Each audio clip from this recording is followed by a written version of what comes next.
உறுப்பினர் திரு கண்ணன் அவர்கள் மாண்புமிகு குறு சிறு மற்றும் நடுத்தர தொழில் நிறுவனங்கள் துறை அமைச்சர் அவர்கள்.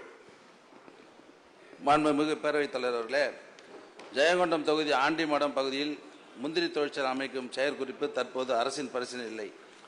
மாண்புமிகு உறுப்பினர் கண்ணன் அவர்கள். மாண்புமிகு தமிழக முதல்வர் அவர்களையும் மாண்புமிகு சேப்பாக்கம் திருவல்லிக்கேணி சட்டமன்ற உறுப்பினர் அண்ணர் அவர்களையும் வணங்கி, மாண்புமிகு பேரவைத் தலைவர் அவர்களே, அரியலூர் மாவட்டத்தில் ஜெயங்கொண்டம், ஆண்டிமடம், செந்துறை ஆகிய தாலுகாக்களில் முந்திரி மானாவாரி பயிராக 80,000 ஏக்கர் நிலத்தில் சாகுபடி செய்யப்படுகிறது. 1,00,000க்கு மேற்பட்ட விவசாயிகளுடைய வாழ்வாதாரமாக இருக்கிறது. ஆண்டு ஒன்றுக்கு 20,000 டன் முந்திரி அறுவடை செய்யப்படுகிறது. முந்திரிக்கு ஏற்கனவே நிரந்தர விலை இல்லை, விலையில் ஏற்றத்தாழ்வு இருக்கிறது. எனவே முந்திரி உடைப்பது, முந்திரி பழச்சாறு தயாரித்தல், முந்திரியை மதிப்பு கூட்டி உணவுப் பொருட்களாக தயாரித்தால் பொது விநியோக திட்டத்திலும் பொதுமக்களுக்கு வழங்கலாம். வெளி மாநிலங்கள், வெளிநாடுகளுக்கும் ஏற்றுமதி செய்யலாம். இதனால் அந்நிய செலாவணி மூலம் வருமானம் பெற முடியும்.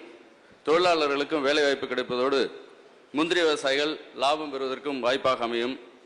எனவே எந்த தொழிற்சாலைகளும் அரசு சார்பில் இல்லாத என்னுடைய ஜெயங்கொண்டம் தொகுதியில் முந்திரி தொழிற்சாலை அமைப்பதற்கு அரசு முன்வர வேண்டும் என்று தங்கள் வாயிலாக மாண்புமிகு அமைச்சர் அவர்களை கேட்டு அமைகிறேன். மாண்புமிகு அமைச்சர் அவர்கள். மாண்புமிகு பேரவைத் தலைவர் அவர்களே, அரியலூர் மாவட்டத்தில் 30,579 ஹெக்டேர் பரப்பில் முந்திரி பயிரிடப்படுகிறது. 10,570 டன் முந்திரி கொட்டை மகசூல் செய்யப்பட்டு அவற்றை பதப்படுத்தி 2,496 மெட்ரிக் டன் அளவில் முந்திரி பருப்பு தயாரிக்கப்பட்டு வருகிறது. அரியலூர் மாவட்டத்தில் ஒரு நடுத்தர தொழில் நிறுவனம் மற்றும் 23 குறு சிறு முந்திரி பதப்படுத்தல் தொழில் நிறுவனங்கள் இயங்கி வருகிறது. இந்நிறுவனங்களுக்கு மூலப்பொருளான முந்திரி கொட்டைகள் பற்றாக்குறையாக உள்ளதால் இந்நிறுவனங்களுக்கு தேவையான முந்திரி கொட்டைகள் வெளிநாடுகளிலிருந்து இறக்குமதி செய்யப்பட்டு தேவையை பூர்த்தி செய்யப்படுகிறது. எனவே அரியலூர் மாவட்டம் ஜெயங்கொண்டம் பகுதியில் முந்திரி தொழிற்சாலை அரசு அமைப்பதற்கான சாத்தியக்கூறுகள் இல்லை. மாண்புமிகு உறுப்பினர் கண்ணன் அவர்கள். மாண்புமிகு பேரவைத் தலைவர் அவர்களே, முந்திரிக்கு சரியான விலை நிர்ணயம் செய்வதற்கு பிற மாநிலங்களைப் போல தமிழகத்திலும் விலை நிர்ணயம் செய்ய வேண்டும். அதேபோன்று ஆண்டிமடம், ஜெயங்கொண்டத்தில் தனியார் தொழிற்சாலை ஏற்கனவே இயங்கி வந்தது. அது தற்போது செயல்படாத காரணத்தினால் 5,000க்கு மேற்பட்ட தொழிலாளர்கள் தற்போது வேலைவாய்ப்பை இழந்திருக்கிறார்கள். அதனால் தனியார் தொழில் முனைவோர் முந்திரி தொழிற்சாலை தொடங்கினால் அரசு உதவி செய்வதற்கு முன் வருமா என்பதை தங்கள் வாயிலாக கேட்டு அமைகிறேன். மாண்புமிகு அமைச்சர் அவர்கள். மாண்புமிகு பேரவைத் தலைவர் அவர்களே, ஜெயங்கொண்டத்தில் தனியார் தொழில் முனைவோர் முந்திரி பதப்படுத்தும் தொழில் தொடங்க அரசு அனைத்து உதவிகளும் செய்து வருகிறது.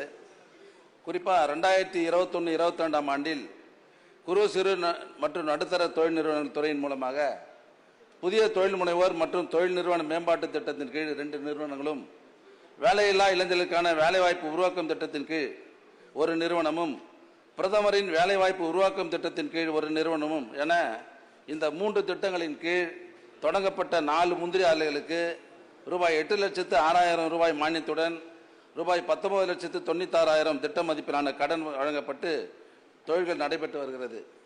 தனியார் தொழில் முனைவர் யாராவது தொழில் தொடங்குவதற்கு முன்வந்தால் இந்த துறையின் சார்பில் கடன் வசதி வழங்கி அவர்களுக்கு தேவையான ஆலோசனைகளை வழங்கி தொழில் தொடங்குவதற்கு அனைத்து ஏற்பாடுகளையும் நம்முடைய அரசு செய்யும் என்பதை தெரிவித்துக் கொள்கிறேன்.